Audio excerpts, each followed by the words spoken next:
Miren, aquí en esta cámara no se ve, pero aquí, allá, aquí se ve como el culito de Teo, pero él no se quiere mover. Él no se quiere mover y yo soy una madre así, alcahueta, y no lo voy a mover. Entonces, si se ve extraño, es que él está ahí dormido. Capaz y se gira a mitad de episodio y lo ven. Pero bueno, ok. Vamos en 3, 2.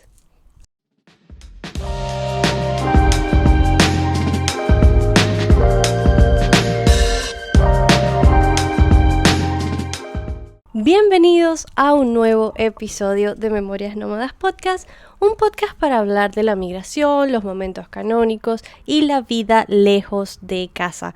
Hoy quiero continuar con esta serie de básicos no oficiales para emigrar y honestamente me van a disculpar a veces lo obsesivamente específico de los temas, pero por lo menos hoy yo tengo que admitir pues que el dinero es mi demonio de la parálisis del sueño, ¿me entiendes? Y para yo poder vivir tranquila, pues tengo que enfrentarlo. Así que, algo que tal vez no había mencionado antes en este espacio, por sensatez o bueno, por aprender un poco a balancear qué es lo que comparto acá y que dejo un poco para mi vida privada, mis últimos 2 trabajos, esos 2 trabajos que fueron experiencias terribles y desgastantes, que hay episodios sobre eso, los pueden ir a ver, pero ambos trabajos fueron haciendo colecciones. Para el que lo ignore, colecciones es cobranza. Entonces, yours truly era quien se ocupaba de llamar a alguien en representación de una institución financiera y le pedía que por favor pagara sus deudas. Y aquí hay 2 cosas que sí quiero dejarle saber al público que no siempre vienen a la mente cuando uno está hablando de este tipo de cosas. Número 1. El trabajo de colecciones es como un honor, es como una medalla de honor en el peregrinaje latino de migración, y más en Toronto, porque es un infierno conocido donde caer. Yo creo que todos conocemos esos call centers horribles y eso hay que reconocerlo, y la medalla de honor se da por sobrevivirlo, porque uff. Y mira, yo me he vuelto muy consciente de que cuando eres tú el que está del otro lado del teléfono y está recibiendo esa llamada de cobranza, pues hay algo dentro de ti que lo que se quiere es disculpar por haber fallado como adulto y bueno, te cuento que del otro lado estamos idiotas como yo, nice to meet you, y que most likely tenemos deudas, que estamos obligados a no darte cierta información porque eso es beneficioso para la compañía, que sabemos que vas a incurrir en algo que a largo plazo pues beneficia a la empresa, entonces como que nos incitan a hacerlo. O sea, créeme, que nosotros sabemos que tu interacción conmigo en ese momento no es grata, es bien forzosa, y te aseguro que no me interesa hacerla peor en lo más mínimo, a no ser de que me provoques.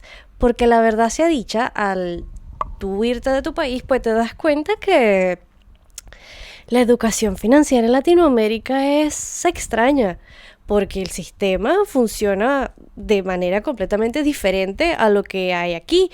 Y con eso me refiero a ustedes, los otros países, y no a Venezuela, porque nosotros tenemos un bingo maldito de sistema financiero que funciona con preferencias y mira, no sirve para nada. Pero no seré yo la que le explique a alguien la destrucción de la economía de Venezuela, porque ese es el trabajo de alguien capacitado y yo soy solo una tonta en internet. Pero lo que sí quiero compartir es mi entendimiento del crédito y del manejo del dinero, viniendo desde la perspectiva de qué aprendí cobrándote legalmente, porque también hay regulaciones y cosas que uno tiene que seguir cuando le cobras a la gente. Y bueno, también en ese espacio te das cuenta de que la gente aprende a manejar esto realmente bien, y cuando lo hace desde una forma como súper pragmática y le quita toda la capa emocional a eso de ser un deudor. Entonces, quiero que sepas que todo esto que te lo cuento, te lo digo desde el amor más absoluto. Es decir, como una latina detrás de esos teléfonos, uno nunca quiere incomodar a otro compatriota en una situación tan vulnerable como deber dinero. Y es que si bien Latinoamérica es un lugar especial, ¿ok? Nuestro nivel de comprensión del sistema financiero es distinto. Eso no nos quita lo especial.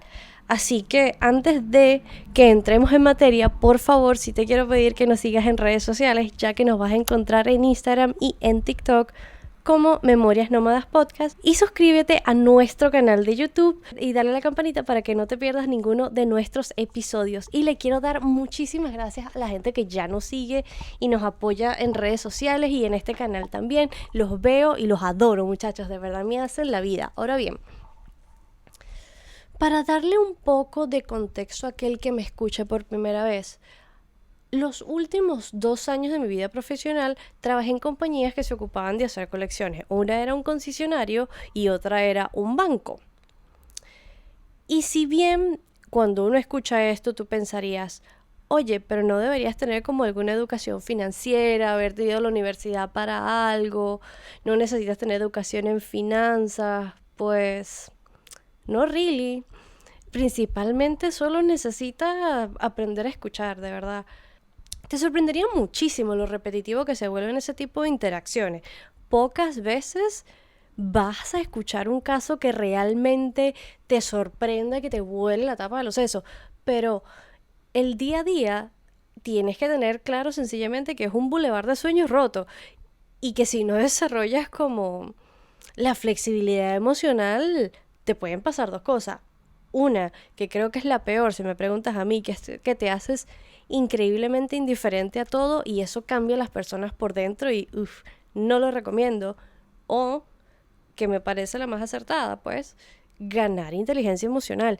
Porque la verdad sea dicha, nadie es seguro de sí mismo cuando tiene 10 minutos en el teléfono con alguien gritando en el oído. O sea, eso es un músculo que se trabaja constantemente.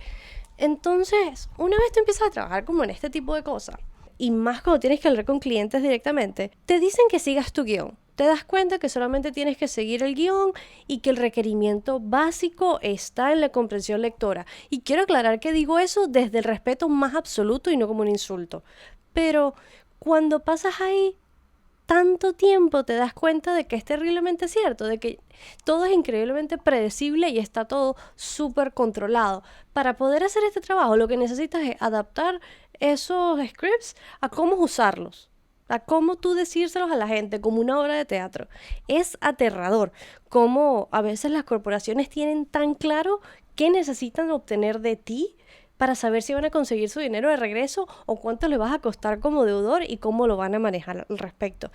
Es increíblemente aterrador. Eso resume una situación donde tú y yo hemos estado muchas veces.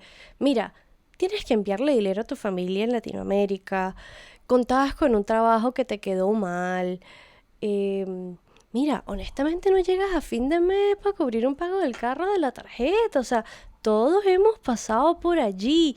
Lo interesante era que desde el minuto 1 que tú tenías una conversación con alguien, tú ya aprendías a determinar quién te iba a pagar y quién no.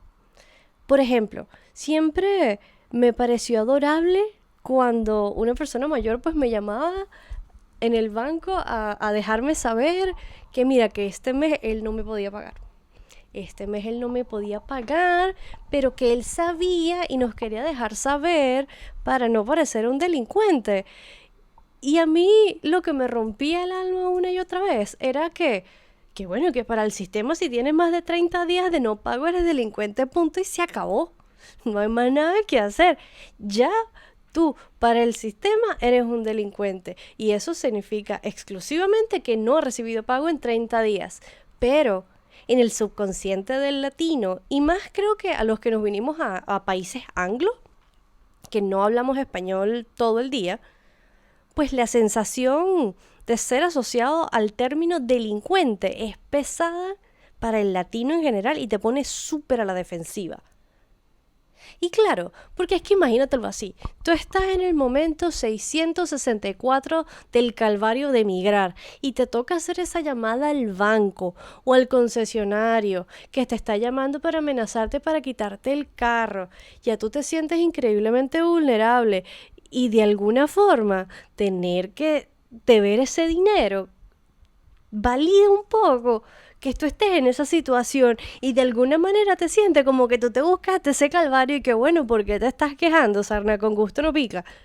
Pero, porque honestamente, piénsalo así, en la era de la culturización, la información está al alcance de nuestras manos. O sea, todo podemos aprender economía en un abrir y cerrar de ojos. Pero es mucho más complicado tener la confianza de que sabes cómo lidiar con las consecuencias de tus decisiones en el futuro. Ese temor o esa incertidumbre pesa mucho más y a veces te das cuenta de que la gente se deja llevar por los mismos sistemas y luego pues se quedan allí atrapados. Entonces, tenemos a nuestros usual offenders, el que llama para contarme, que me va a volver a llamar para pagar, pero ambos sabemos que eso está por verse.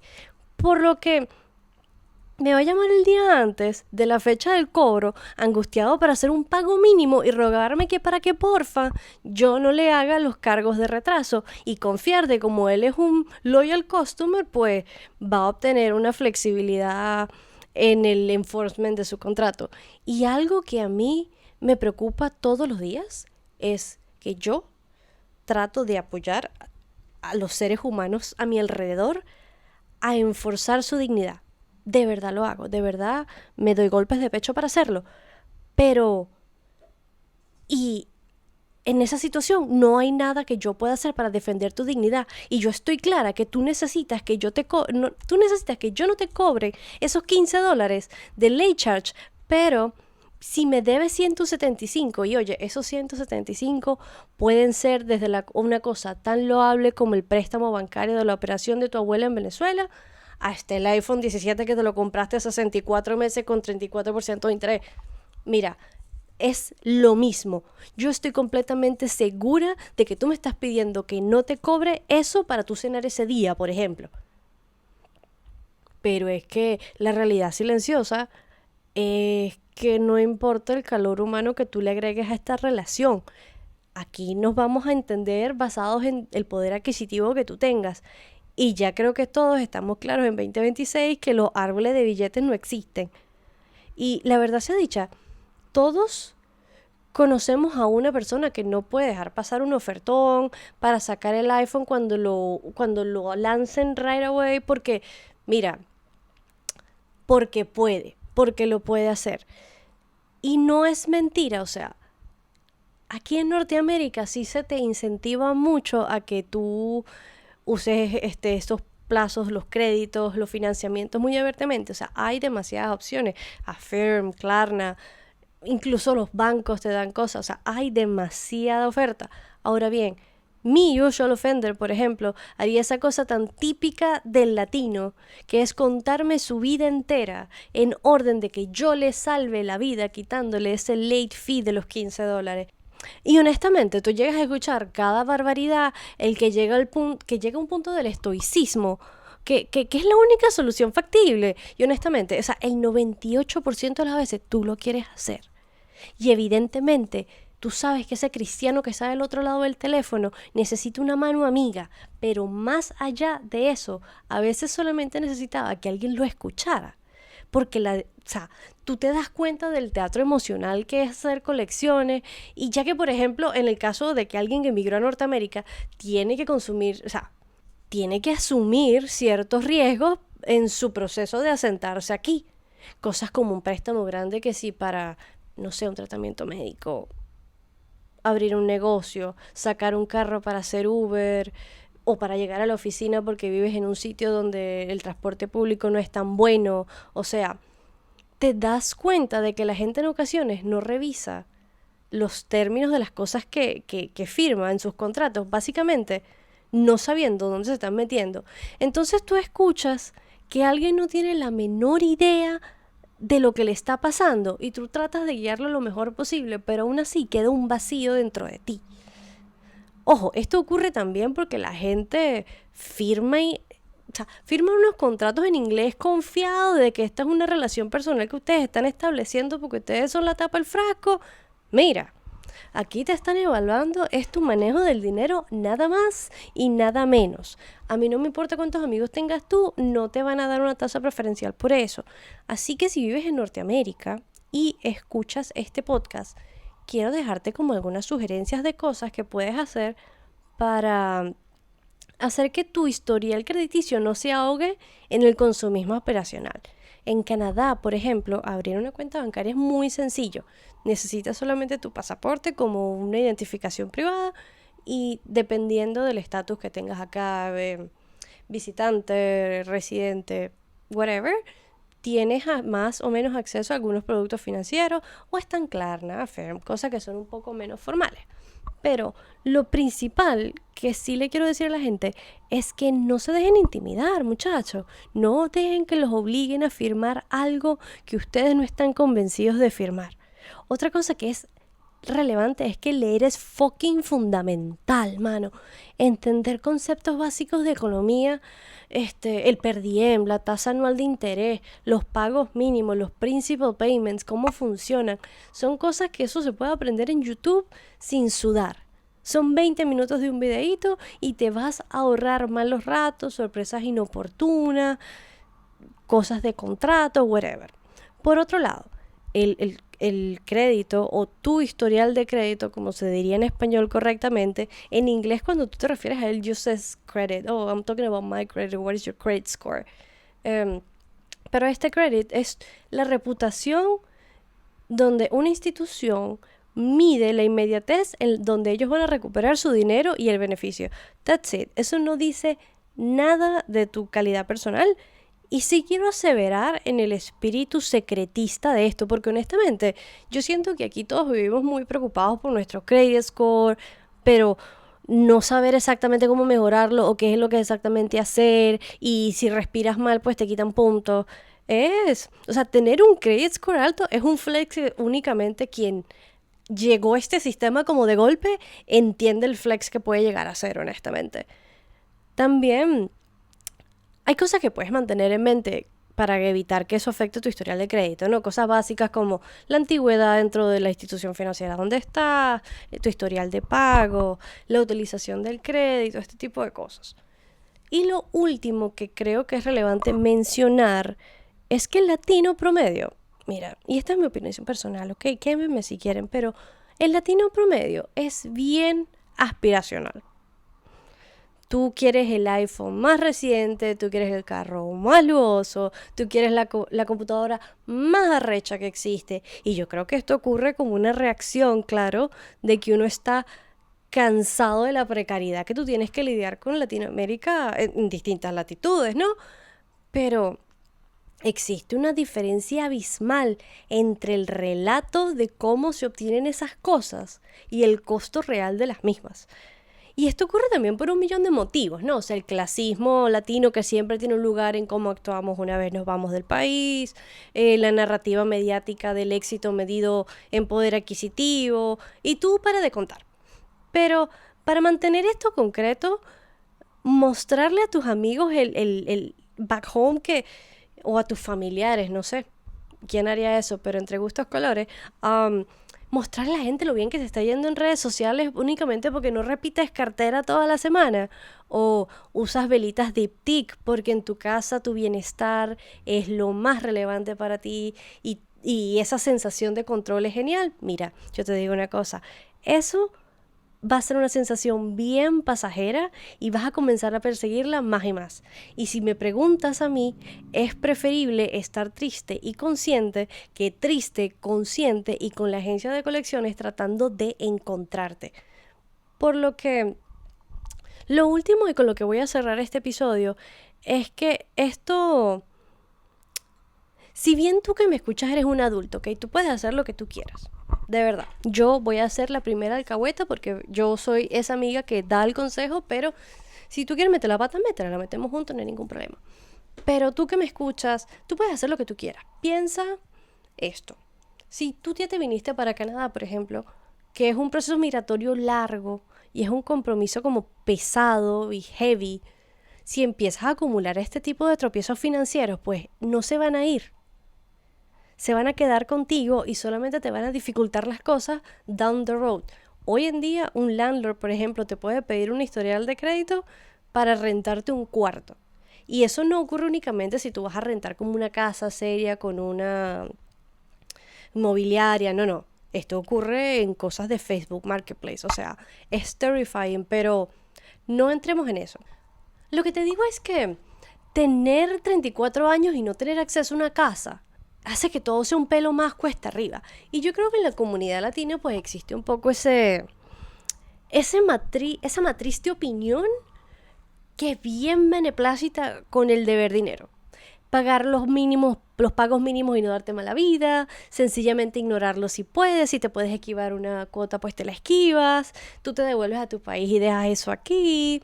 Mira, en la Villa del Señor todo es válido, todo puede ocurrir, pero ojo, tampoco quisiera que esta serie se vuelva como una cosa moral de, ay, yo sí debo, yo no debo y tú sí, porque es muy sencillo juzgar culo ajeno, pero lo que te quiero decir es que te vas a complicar un poco la vida a largo plazo. Mira, esta gente aquí tiene sus impases con la tarjeta de crédito como todo el mundo. Tengo mis malos ratos con el dinero, pero lo que te quiero decir es que entre más planificación le apliques, muchísimo mejor. Pero eso depende de la cantidad de honestidad que tú puedas tener contigo mismo.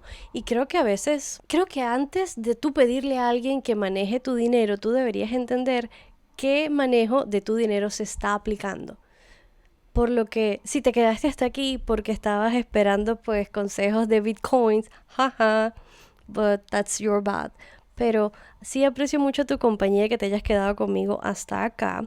Sé que hablar de dinero a veces es como súper hush hush, pero algo en lo que a mí me gusta advocar mucho es como la transparencia financiera, para que se dejen un poco las apariencias, porque en un mundo que evidentemente pues tu poder adquisitivo define qué haces, qué no haces, quién eres y quién no, también es válido darse cuenta que gran mayoría de esos carros de alta gama son rentados, que las carteras también las puedes rentar por el día, incluso por la noche si lo necesitas, que mira, incluso las réplicas AAA, Lately, se están volviendo increíbles. Mira, creo que hace un par de años hubo como un artículo muy rimbombante, que voy a poner como el headline en algún sitio, que Dior producía muchos de sus bolsos que sí por $57, y claro, ellos después los marcan a 2,000 con un margen de ganancia increíble, con otra justificación mejor, que bueno, somos Dior. Entonces nada, voy a dejar el link del artículo en la descripción de YouTube. Muchas gracias por haberte quedado conmigo hasta ahora. Gracias por apoyar este proyecto, me haces la vida. Y nada, los quiero mucho. Me puedes encontrar en redes sociales también como @Sayana. Gracias por haber escuchado el episodio de hoy. Un saludito y hasta otra. No se endeuden de mala manera. Adiós.